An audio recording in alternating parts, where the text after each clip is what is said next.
Juifs et chrétiens en dialogue, une émission présentée par Madi Verdon. Bonjour à toutes et à tous. Cette semaine, nous allons retrouver dans notre émission Juifs et chrétiens en dialogue Sandrine Cannery, qui est orthodoxe, représentante des évêques orthodoxes de France et vice-présidente de l'amitié judéo-chrétienne. La semaine passée, elle nous a parlé des fondements de l'Église orthodoxe en nous rappelant que ce sont les pères de l'Église qui ont fécondé la foi de l'Église. Aujourd'hui, il existe un véritable dialogue international, un véritable engagement entre l'Église orthodoxe et le monde juif. Mais cependant, il ne faut pas oublier que ce sont les premiers pères de l'Église qui ont planté les bases de la théologie de la substitution, cet anti-judaïsme chrétien, qui a été la cause de tant de souffrances du peuple juif. Retrouvons Sandrine Cannery. Ce que l'on peut dire, ces hommes qui étaient en permanence dans la réflexion, dans l'approfondissement de la parole, etc., est-ce qu'ils ont quand même bien lu les textes ? Parce que quand on lit les textes du Premier Testament, de l'Ancien Testament, on s'aperçoit tout de même que l'alliance que Dieu a faite avec son peuple, elle est éternelle. D'une part. D'autre part, il y a quand même Saint Paul dans son épître aux Romains qui dit que Dieu ne reviendra pas sur le choix qu'il a fait de son peuple. Alors ça a été mal lu, mal compris. Eh ben, ce qui est très curieux, c'est que voilà, dès qu'il y a des paroles un petit peu blessantes, c'est celle-là qu'on retient le plus dans le courant de l'histoire, alors que si on lit par exemple Chrysostome, il a fait un commentaire de cet épître aux Romains.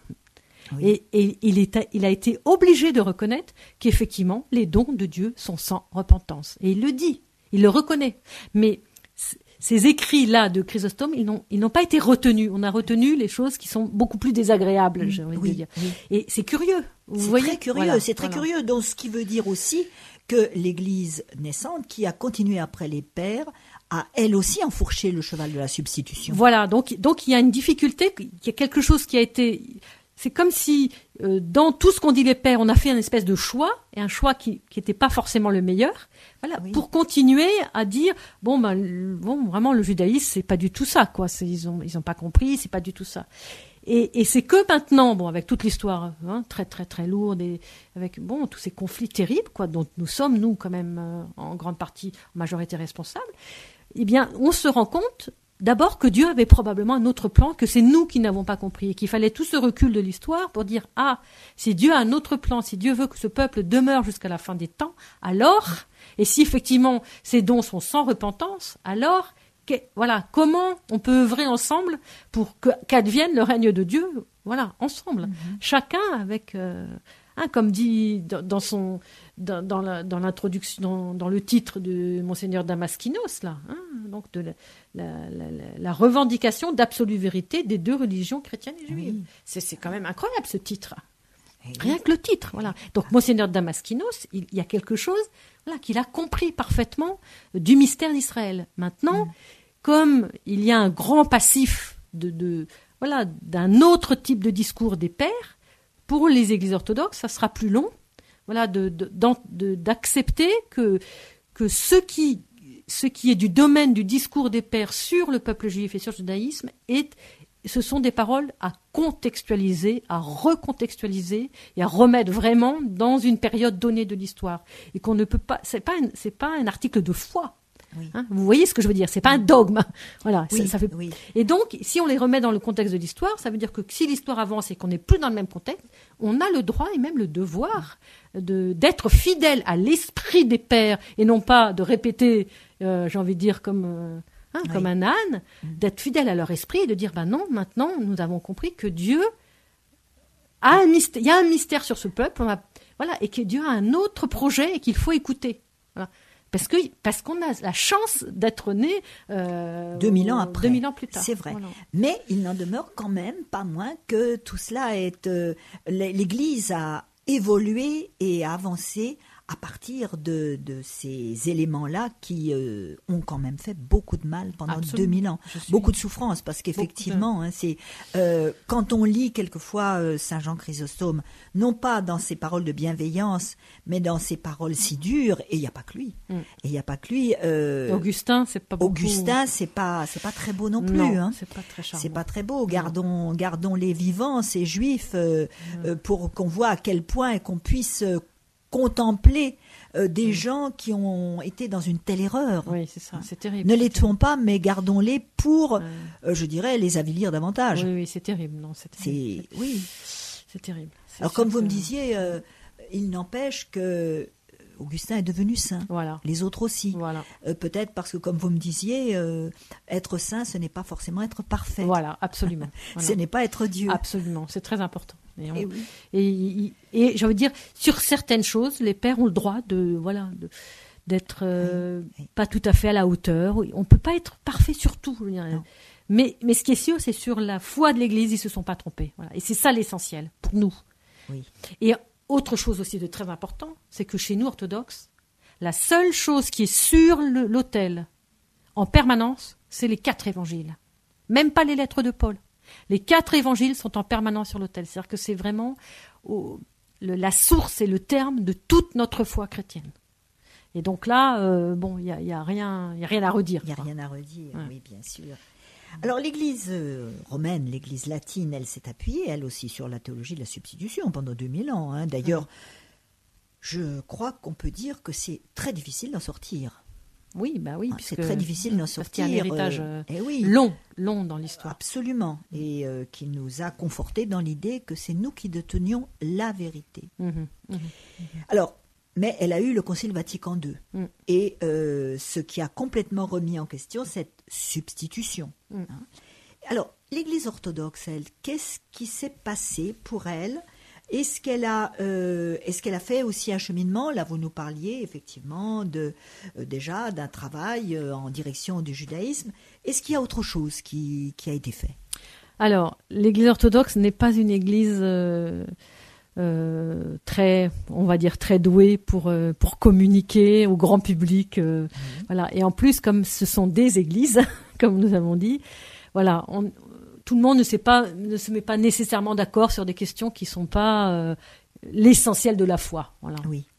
Donc, chaque évêque ou chaque patriarche dans son patriarcat a pris des options ou des orientations. Oui, c'est ce que vous disiez, chacun étant indépendant. Donc voilà, ceci dit, c'est vrai que c'est quand même aujourd'hui une question qui commence à être majeure, parce que, tout le monde en parle, et puis parce que le dialogue interreligieux se développe de plus en plus, et qu'il y a une très bonne collaboration, de toute façon, entre juifs et chrétiens orthodoxes. Ceci étant dit, il y a quand même eu un papier, j'ai envie de dire, majeur, une déclaration majeure, que malheureusement, qui est peu connue, mais qui est vraiment, à mon avis, majeure, qui s'appelle la Charta Ecumenica, qui est donc une charte œcuménique qui a été signée par le métropolite Jérémie en 2001.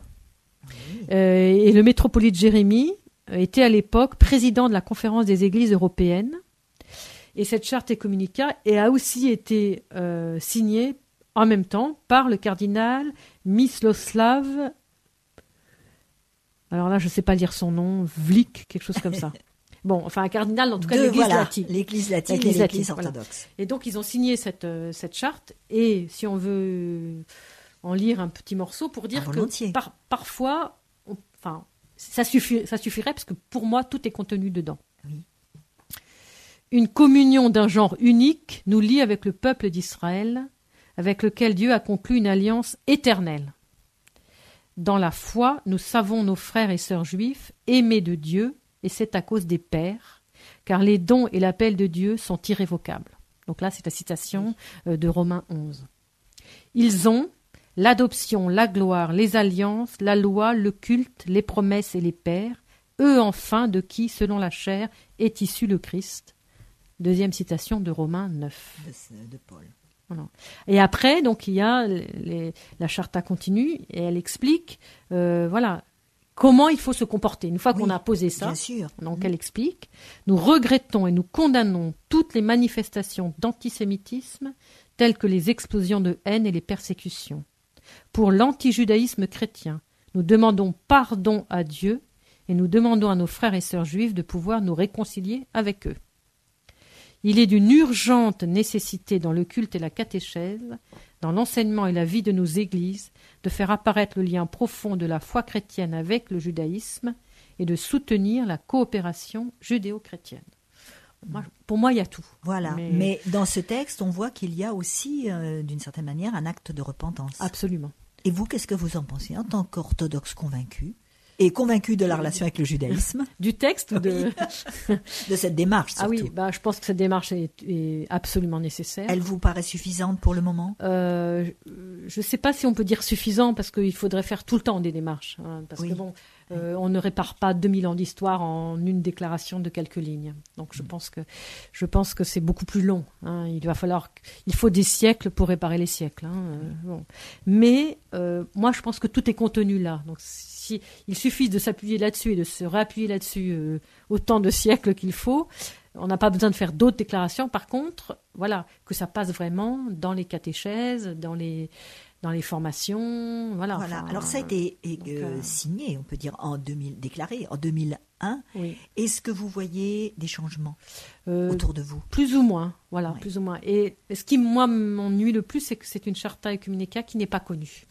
Même des milieux orthodoxes. Oui. Voilà. D'ailleurs, même aussi des milieux catholiques, je crois. Mais comme les catholiques, ils ont autre chose. Oui, ils ont Nostra Aetate. Voilà. Maintenant, est-ce que tous les catholiques connaissent la déclaration Nostra Aetate de Vatican II? Je n'en suis pas sûre. Ouais. Enfin bon, juste pour dire que voilà, je regrette que ce soit pas très bien connu. Maintenant, je sens quand même une ouverture chez beaucoup de prêtres orthodoxes et beaucoup de fidèles aussi, bien sûr, vers ces questions, notamment avec la difficulté que nous avons dans certains offices de la Semaine Sainte, où voilà, on a un peu tendance dans les offices à, entre guillemets, accuser soit Judas, soit le peuple juif, alors que les offices de la Semaine Sainte, tout le monde est coupable, j'ai envie de dire, de la mort du Christ. On n'est pas là pour accuser les autres, on est là pour s'accuser soi-même. Voilà. Oui, d'ailleurs, cette accusation de déicide a été sortie de la liturgie latine. Oui, chez nous aussi. Et d'ailleurs, il y a plusieurs évêques qui ont dit, il y a eu des déclarations de patriarches officiels qui ont dit, même en Grèce, qui ont dit ça n'est plus possible de dire une formule pareille. Donc, on voit bien que les patriarches sont tout à fait, bien évidemment.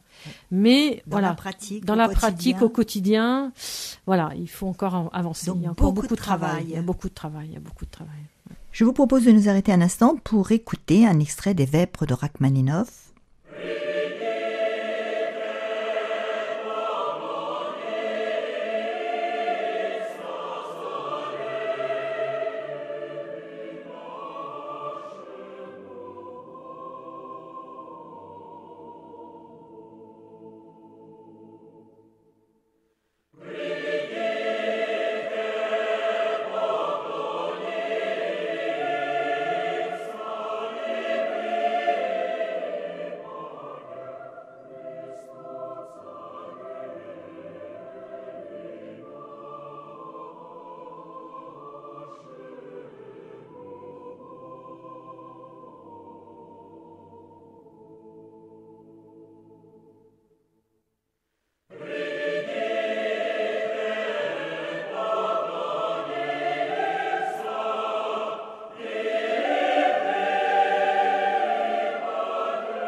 Je retrouve Sandrine Cannery, qui est l'invitée de Juifs et chrétiens en dialogue et qui nous parle des relations entre l'Église orthodoxe et le monde juif. Vous dites aussi, dans des textes que j'ai lus, que dans des déclarations que vous avez faites, des conférences, que la tradition orthodoxe est celle de l'interprétation permanente. Qu'est-ce que ça veut dire? Ah oui, c'est parce que nous aimons, comme nous sommes très différents, et que nous avons des sensibilités, qu'elles soient arabes, russes, grecques, roumaines, nous voyons les choses de manière différente. Et comme nous n'avons pas un magistère qui nous dit, voilà, ça c'est un peu comme ça qu'il faut, voilà, c'est dans ce sens-là qu'on va, etc. Il y a une grande liberté chez nous, une très grande liberté sur beaucoup de choses. Et très souvent, les patriarches ou les évêques n'ont pas nécessairement tranché sur des problèmes de bioéthique, sur des tas de questions dans tous les domaines.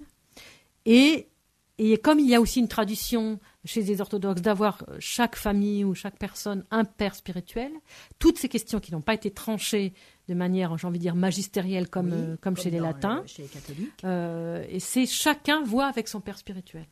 Ah oui. Voilà, la contraception, par exemple, elle n'est pas...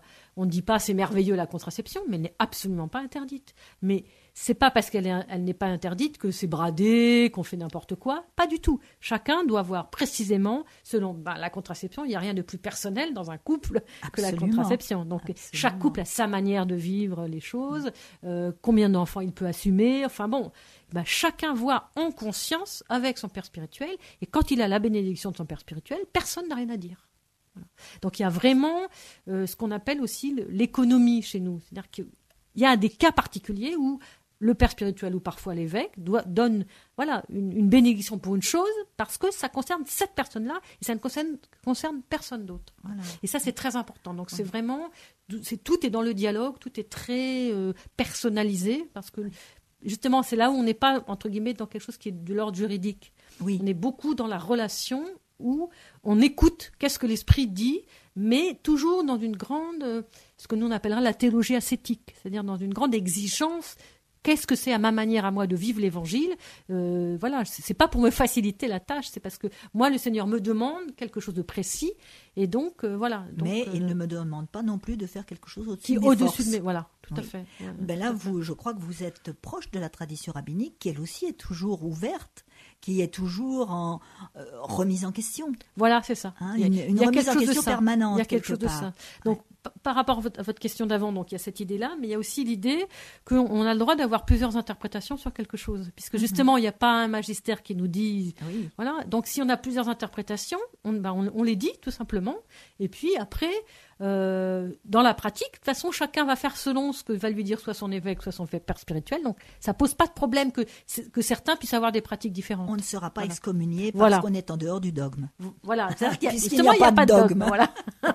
Voilà. Donc, et ça, du coup, ça donne une espèce de fluidité et puis ça donne beaucoup... Oui, puis une actualisation des choses. Voilà, tout est tout le temps actualisé. Le monde change. Et on se dispute beaucoup chez nous, mais on se dispute un peu comme les pharisiens et Jésus dans l'Évangile, mais en très bon chez termes. Nos amis juifs aussi. Voilà, mais on est en très bon termes. On discute, mais c'est pas des disputes, j'ai envie de dire, c'est des disputes de discute. C'est pas du tout. Et puis ça peut y aller. On peut dire on n'est pas d'accord, etc. Mais on est absolument frères. Et c'est normal. Et quand un catholique est avec nous, souvent il est un peu ahuri parce qu'il a pas cette habitude. Ça lui fait un peu peur. Voilà, il n'a pas cette habitude. Non. Après, c'est dans toute la pratique des langues, c'est la pratique des différentes communautés, donc des émigrés. Donc on devrait en France avoir toutes les célébrations normalement en français, en Angleterre en anglais, en Russie en russe et en slavon, en Grèce. Bon, il se trouve que ces communautés qui ont émigré, par exemple, il y a beaucoup de Roumains, par exemple, chez nous.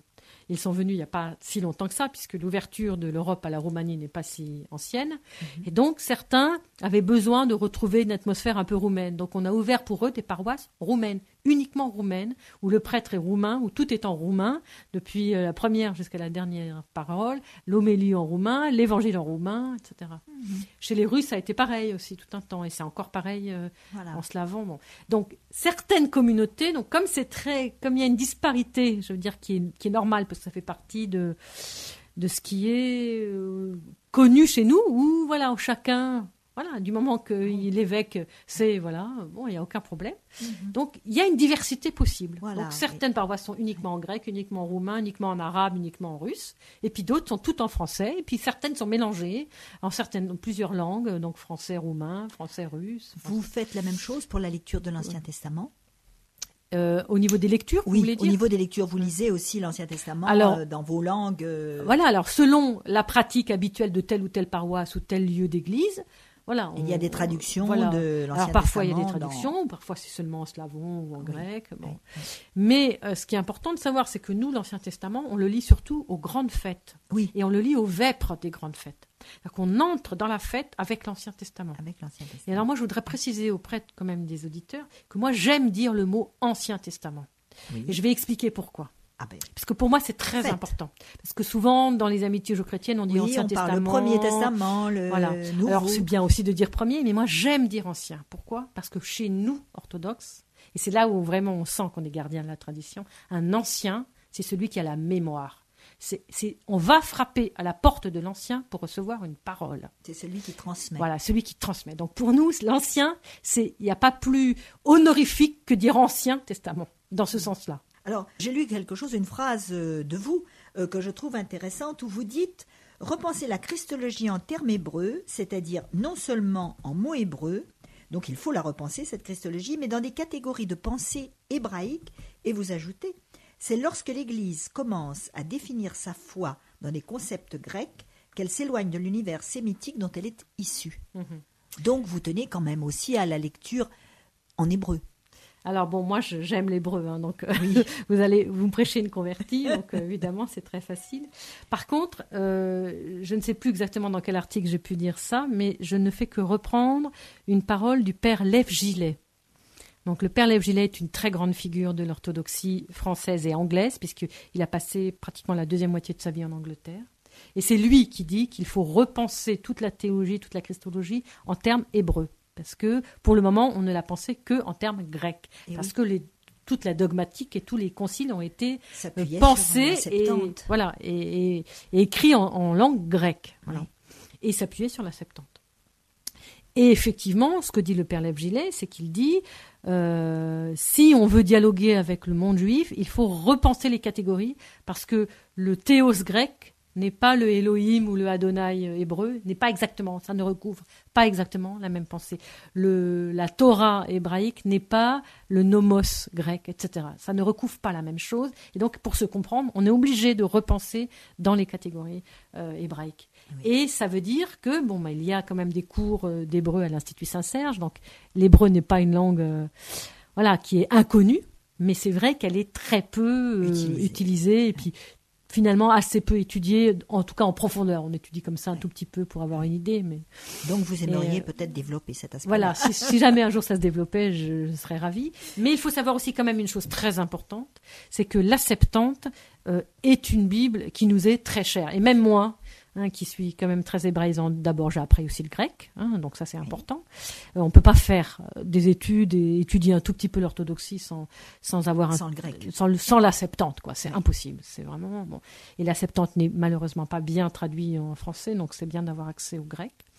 Et en fait, cette Septante, il ne faut pas l'oublier, c'est une Bible juive traduite par des Juifs pour des Juifs d'Alexandrie. Oui. Donc on est dans une Bible complètement juive, même si c'est ce judaïsme-là, cette parole juive hébreu est traduite en langage grec, ça reste une parole juive, donc il ne faut pas l'oublier. Et la deuxième chose qu'il ne faut pas oublier non plus, c'est que le texte sur lequel a été traduit cette Septante est un texte perdu, c'est-à-dire que le texte originel hébreu a été perdu.